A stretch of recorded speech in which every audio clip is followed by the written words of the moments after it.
اللي اهتمت بالعيال ورمته. دايما النوع ده ايه؟ طافح الدم في البيت ومراتي ما بتهتمش بيه. بيصور لك دايما ان مراته الست الايه؟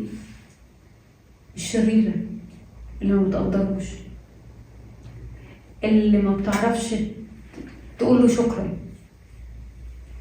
اللي ما بتدعموش، اللي اهتمت بالعيال ورمته، او هي اصلا ما كانتش بتحبه من الاول، او احنا مش متفاهمين، فمنحور قلبي في الشغل ومنحور قلبي في البيت، بتنقدني وبتلومني وبتقولي كلام سخيف وبنتخانق.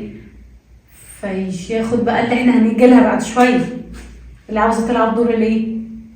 المنقذ، تلحق تنتشري.